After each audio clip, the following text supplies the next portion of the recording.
Welcome to Talmudic Treasures. Today we're learning Ketubot page 58, which discusses that there is an obligation for the man to provide mazonos, food for his wife, and his wife provides the mas yadeha, her paycheck or work that she puts in, she gives that to her husband in exchange. So it's a give and take, giving relationship.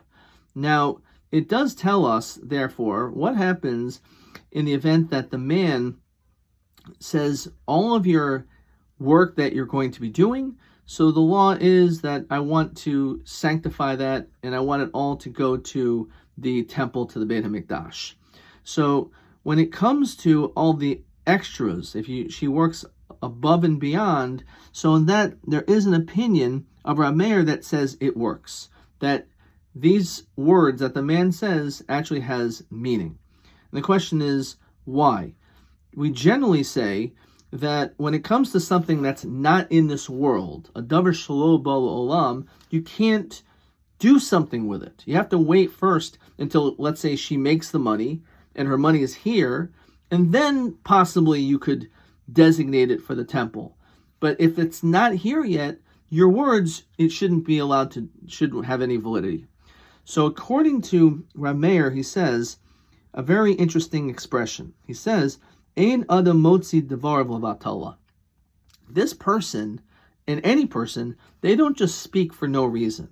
And therefore we have to interpret their words. And probably what he meant was not that he was sanctifying the money, but he was sanctifying his wife's hands. And her hands are in this world.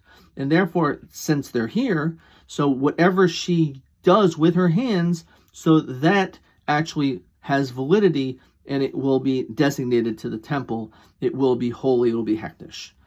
And he uses this principle in other places as well. When there is a person who wants to donate to the temple based on the person's gender or age, the Torah talks about erechin, that you have to give a certain amount.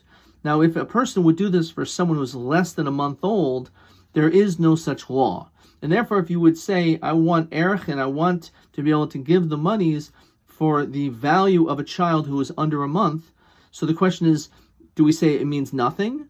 According to Rabbi, says no. It must mean that he does want to give its value, and therefore he will actually have to give money for this statement, based on the same idea.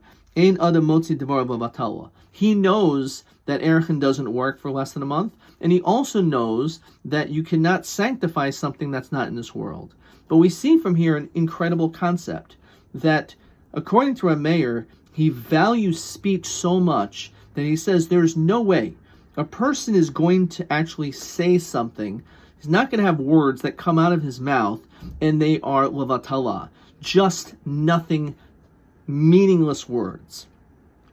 And of course, we could listen to this and we should perhaps be a little bit concerned, because how often do we have coming out of our mouths devarim b'telim, words which have no meaning and no significance? Rabbi says that's not possible. When a person speaks, you should be speaking only because you have something to say. You have something of value. You have something to contribute. And the fact that you say something and it doesn't make any sense, Rabbi says, no, it must mean that you actually have something else in mind. Therefore, we certainly have to recognize the power of our speech and how important it is to be careful when to speak and to make sure that what we say has meaning and value.